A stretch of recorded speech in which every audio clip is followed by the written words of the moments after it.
Martin Popoff from the Contrarians here, back again for another episode of Reliving Old Reviews is a useless tool of confusion. New haircut and everything, right? So yes, I want to thank the great Chris Jackson for sending this one in. He's there's still a few of his to get through here, but he sends through these nice PDFs. I can blow them up, everything. So it's really cool. So this one I can see nice and clear. So on this show, our little mini show inside the Contrarians, we look at an old album that's become legendary over time. We kind of see if the reviewer got it right and what they had to say about it without much context or when it was still fresh and exciting. That's certainly the case with this one. This is going to be kind of cool. I have not seen this review yet, or if I have, it was a long time ago. But it is a review of Ozzy Osbourne's Blizzard of Oz, so the debut Ozzy Osbourne album. Now, this review is by Dante Benuto, who really knows his metal. I'm sure he's going to get this absolutely right, and it's going to be a good review. But this is in Record Mirror, so 1980, right, when this album came out. So let's take a listen or take a look at what he says here, and we shall review this review as we go. So what does he say here? When, after 11 years and 8 albums, Ozzy and Sabbath finally parted company, it could easily have been the beginning of the end. Without the mighty Oz at the helm, Messengers Iommi, Warden Butler looked odds on to be swamped in the ever-swelling tide of up-and-coming heavy metal hopefuls. So yeah, that's absolutely the case. We've got the new wave of British heavy metal coming on hard. Is Ozzy Osbourne an honorary new wave of British heavy metal band? Do we include them in there? I tend to like to include them, even though, the new wave of British heavy metal police would have us believe that if you're an old timer, and this is full of old time, well, it's a mix, isn't it? Right? We've got 3 old timers who've been on all sorts of records. UK. Bob Daisley has his Australian connection, but then we have this pretty young guy in Randy Rhoads coming in. He's from California, of all places, right? So yeah, he doesn't apply to this, but the idea is that I often consider them an honorary band is because they are a new band, technically speaking, and they're putting an album nice and tidily right in 1980, which is the ground zero year for the new wave British heavy metal. I mean, things start rolling in 79, but 1980 is the year of the flood of the albums, right? And yeah, as Dante correctly mentions here, without Ronnie coming to the rescue, I mean, those Sabbath guys could have easily fallen directly into obscurity, right? Without the aforementioned trio pounding in the rear, the wonderful wizard might easily have become just another aging rock and roll casualty. So that's true about Ozzy as well. Thankfully, though, the reality has proved very different. After acquiring the seasoned lung power of former Rainbow mouthpiece Ronnie James Dio, Sabbath got their collective head down and produced the masterly Heaven and Hell album. And on the evidence of this, their debut LP, The Blizzard of Oz, look equally capable of blowing up a storm.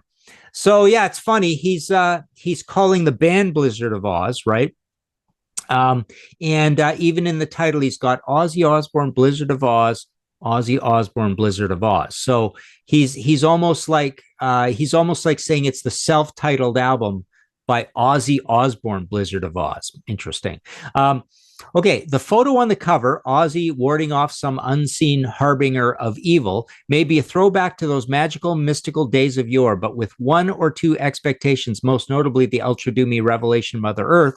The album represents a move away from the murky twilight world of grassroots Sabbath and an energetic entry into the land of the living. That's really good writing from Dante, and it's a great summary because this is I remember getting this and thinking this is a shockingly melodic and radio-friendly album. There's just a lot of party rock on this album, right? So it is moving into the land of the living is a great way of putting it. Energetic entry is also it's a very energetic album, and the energy I think it comes a lot from the drumming and from the guitars, I'd say, are the most energetic things on the album.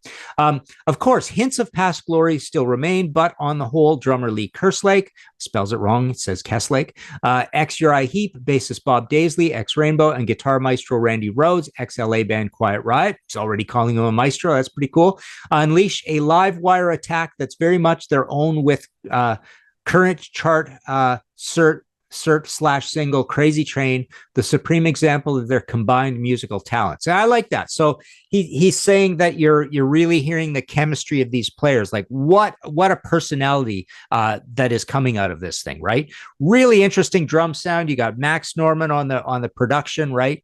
You've got this incredible, strange, overdriven, bubbly electric guitar sound with this really sort of classical based, over the top guitarist.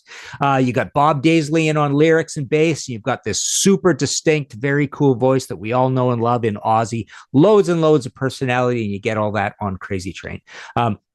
With its diamond hard riff, it''s, which is wrong, with its diamond hard riff and ringing, screaming guitars filling every available space, it's undoubtedly the album's finest cut.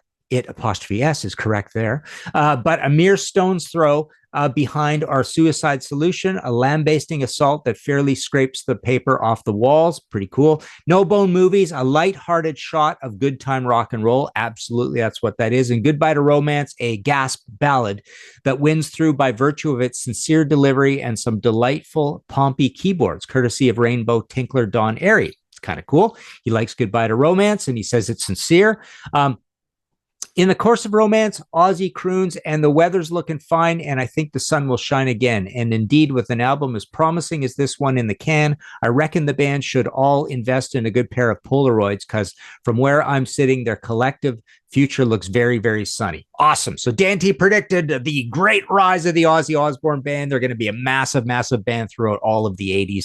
And Dante picked that nicely. So there you go. This has been another Reliving Old Reviews.